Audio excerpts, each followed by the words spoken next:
27 जनवरी 2026 से संबंधित 30 महत्वपूर्ण करंट अफेयर्स के क्वेश्चन, जो कि 20 राष्ट्रीय अंतर्राष्ट्रीय घटनाक्रम, 10 उत्तर प्रदेश के करंट अफेयर से संबंधित है। आज का हमारा पहला सवाल है, एक मिनट। आज का हमारा पहला सवाल है कि 26 जनवरी 2026 को भारत में कौन सा राष्ट्रीय पर्व मनाया गया। ये काफी इंपॉर्टेंट सवाल है। एक पेन चेंज कर लो, ये पेन कर लो।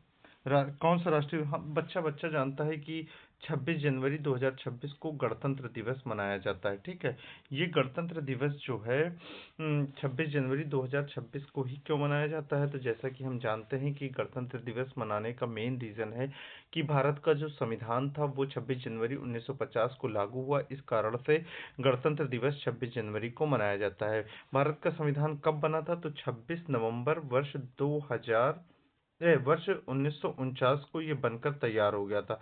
ऐसा क्या रीजन रहा कि बनकर ये तैयार हुआ 26 नवंबर 2049 को और लागू इसे 26 जनवरी 2050 को किया गया। ठीक है, इसका मेन रीजन था ऐतिहासिक।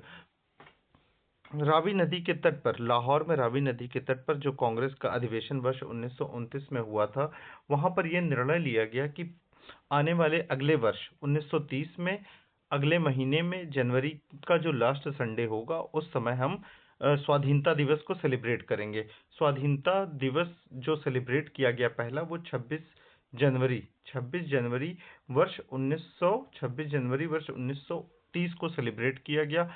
उसी के ऐतिहासिक महत्व के कारण जो संविधान था उसे लागू किया गया 26 जनवरी 1950 को। इसी वजह से हम गणतंत्र दिवस 26 जनवरी 1950 से मनाते चले आए हैं। स्वतंत्रता दिवस हम जानते हैं 15 अगस्त को मनाया जाता है। स्वाधीनता संविधान दिवस जिसकी बात कर रहे हैं, तो हम 26 नवंबर को संविधान दिवस मनाते हैं। और राष्ट्रीय एकता दिवस की अगर हम बात करें, तो राष्ट्रीय एकता दिवस सरदार वल्लभ भाई पटेल, जो कि देश के लौह पुरुष कहलाते हैं, उनकी जयंती के रूप में हम 31 अक्टूबर को सेलिब्रेट करते हैं। आज का हमारा अगला सवाल है कि वर्ष 2026 में भारत ने गणतंत्र दिवस का कौन सा संस्करण मनाया, तो 77वां संस्करण जो है वो भारत ने सेलिब्रेट किया है। आज का हमारा अगला सवाल है कि 2026 के गणतंत्र दिवस परेड का आयोजन किस स्थान पर किया गया। ठीक है, इसका जो आयोजन था वो कर्तव्य पथ पर किया गया। अभी इसका नाम बदलकर कर्तव्य पथ कर दिया गया है। पेन का सिलेक्शन सही से कर लो। ठीक है, अगला क्वेश्चन है कि गणतंत्र दिवस 2026 की आधिकारिक थीम क्या थी। ये काफी इंपॉर्टेंट सवाल है और एग्जाम में इस तरीके के सवाल पूछे जाते हैं। गणतंत्र दिवस 2026 की आधिकारिक थीम 150 वर्ष वंदे मातरम, ये इसकी आधिकारिक थीम थी। आज का हमारा अगला सवाल है कि 26 जनवरी 2026 को परेड में भारत के मुख्य अतिथि कौन थे, तो ये काफी इंपॉर्टेंट सवाल है। परेड में भारत के जो मुख्य अतिथि थे वो यूरोपीय संघ के शीर्ष नेता परेड के मुख्य अतिथि थे।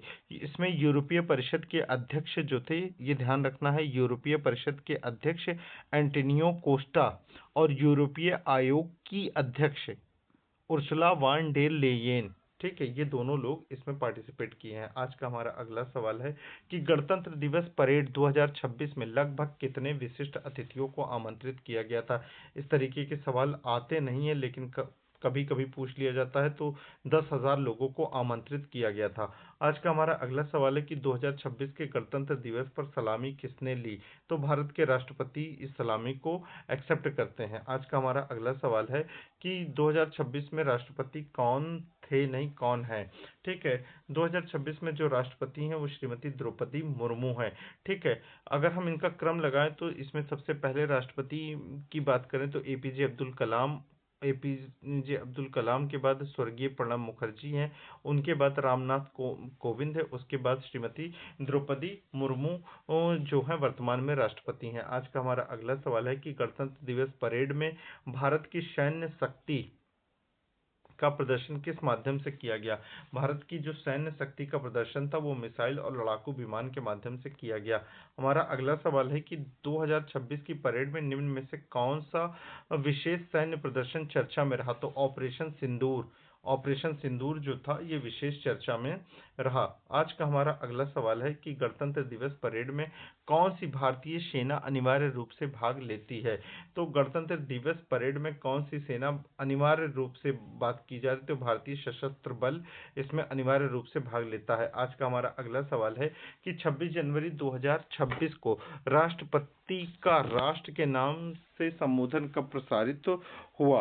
तो ये 25 जनवरी की संध्या को प्रसारित होता है, ये पहली चीज है। और राष्ट्रपति का जो ये संबोधन होता है, जो ये भाषण होता है, इसको लिखने का जो काम करते हैं वो मंत्रिपरिषद के सचिव लोग करते हैं। ठीक है। आज का हमारा अगला सवाल है कि भारतीय संविधान को पूर्ण रूप से कब लागू किया गया था। ये मेन चीज है, पूर्ण रूप से कब लागू।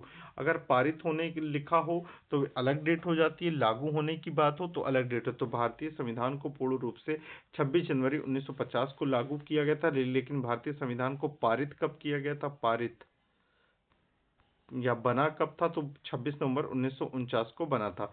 आज का हमारा अगला सवाल है कि गणतंत्र दिवस परेड की शुरुआत पहली बार किस वर्ष हुई थी। तो गणतंत्र दिवस परेड की शुरुआत पहली बार जो है वो वर्ष 1950 से शुरू कर दी गई थी, वर्ष 1950 से शुरू की गई थी। आज का हमारा अगला सवाल है गणतंत्र दिवस पर राज्यों की झांकियां किस बात को दर्शाती हैं। तो राज्य की संस्कृति और राज्य की उपलब्धियां क्या हैं, इस चीज को स्पष्ट करती हैं। आज का हमारा अगला सवाल है कि 26 जनवरी 2026 को भारत किस गणराज्य के रूप में स्थापित हुआ था, स्थापित हुआ।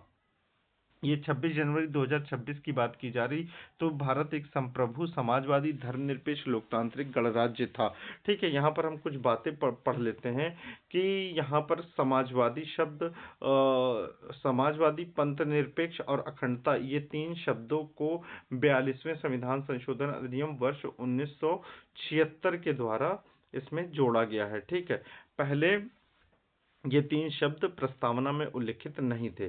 ठीक है। आज का हमारा अगला सवाल है गणतंत्र दिवस परेड में फ्लाई पास्ट है, ध्यान रखना है, फ्लाई पास्ट का नेतृत्व कौन सी सेना करती है।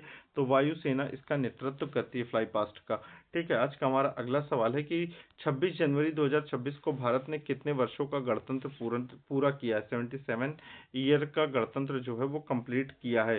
गणतंत्र दिवस का मुख्य उद्देश्य क्या है। तो संविधान के लागू होने का उत्सव मनाया जाता है। इसके पीछे जो मेन रीजन है अभी हम पहले ही डिस्कशन कर चुके हैं कि संविधान को पारित 26 नवंबर 1949 को किया गया, लेकिन इसे लागू 26 जनवरी 1950 को किया गया। 26 जनवरी 1950 का ही दिन क्यों चुना गया, क्योंकि रावी नदी के लाहौर में रावी नदी के तट पर पंडित जवाहरलाल नेहरू ने वर्ष 1929 में दिसंबर में जो अधिवेशन हुआ था उसमें ये निश्चय किया गया था कि आने वाले नेक्स्ट मंथ में, मतलब जनवरी में लास्ट संडे को हम लोग अपना पहला स्वाधीनता दिवस मनाएंगे। तो 26 जनवरी वर्ष 1930 को देश का पहला स्वाधीनता दिवस मनाया गया। इस तिथि की ऐतिहासिक महत्वता के कारण 26 नवंबर 1949 को बने संविधान को 26 जनवरी वर्ष 1950 को लागू किया गया। आज का हमारा अगला सवाल है कि गणतंत्र दिवस 2026 पर प्रधानमंत्री के संदेश का मुख्य केंद्र क्या था। तो मुख्य केंद्र जो था विकसित भारत और राष्ट्रीय गर्व की बात थी। अब हम उत्तर प्रदेश के क्वेश्चन आंसर को देख लेते हैं कि 26 जनवरी 2026 को उत्तर प्रदेश की गणतंत्र दिवस परेड का मुख्य आयोजन किस शहर में हुआ। लखनऊ में हुआ था। ठीक है। आज का हमारा अगला सवाल है कि गणतंत्र दिवस 2026 के अवसर पर उत्तर प्रदेश सरकार ने किस योजना को विशेष रूप से प्रस्तुत की। हम रोज डेली इस योजना को पढ़ते भी आए हैं। तो मुख्यमंत्री युवा उद्यमी विकास अभियान की प्रस्तुति की गई है। जिस तरीके से हम जानते हैं कि मुख्यमंत्री युवा उद्यमी योजना या अभियान जो है वो 21 से 40 वर्ष के लोगों के लिए है। 5 लाख रुपए ब्याज मुक्त दिया जाता, 10% की मार्जिन सब्सिडी के साथ। ठीक है।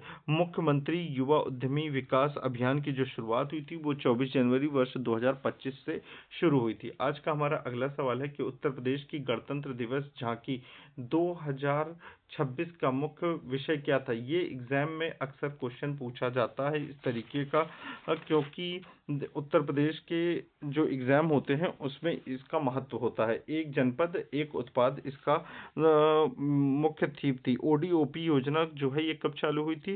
तो 24 जनवरी 2018 को ओडीओपी योजना की शुरुआत की गई थी। आज का हमारा अगला सवाल है कि 26 जनवरी 2026 को उत्तर प्रदेश के राज्यपाल कौन थे या कौन है? आनंदीबेन पटेल जो है उत्तर प्रदेश की राज्यपाल है। आज का हमारा अगला सवाल है कि गणतंत्र दिवस 2026 पर उत्तर प्रदेश पुलिस परेड का नेतृत्व किसने किया? तो इसका नेतृत्व पुलिस महानिदेशक ने किया।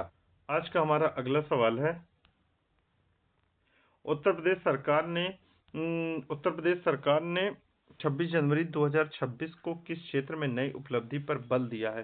तो ये जो उपलब्धि पर बल दिया जा रहा है वो निवेश को आकर्षित करने के लिए, औद्योगिक निवेश के लिए विशेष बल दिया जा रहा है। अगला सवाल है कि उत्तर प्रदेश के किस जिले को 26 जनवरी 2026 को अवसर पर उत्कृष्ट प्रदर्शन हेतु चुना गया? तो ये जिला जो है वो अयोध्या है। ठीक है, आज का हमारा अगला सवाल है कि 26 जनवरी 2026 को उत्तर प्रदेश में कौन सा विशेष अभियान चलाया गया 26 जनवरी के दिन?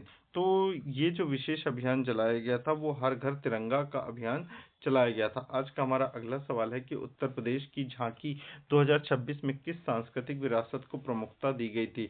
तो रामलीला परंपरा को विशेष रूप से प्रमुखता दी गई थी। आज का हमारा अगला अंतिम सवाल है कि गणतंत्र दिवस 2026 पर उत्तर प्रदेश सरकार का मुख्य संदेश किससे संबंधित था? तो इसका जो मुख्य संदेश था वो विकसित उत्तर प्रदेश से संबंधित था। इस तरीके से हमारे 30 क्वेश्चन कंप्लीट होते हैं। चैनल को आप सब्सक्राइब करिए, वीडियो को आप लाइक शेयर कमेंट करिए ताकि हम और मोटिवेट हो सके इस तरह की क्लास बनाने के लिए। धन्यवाद।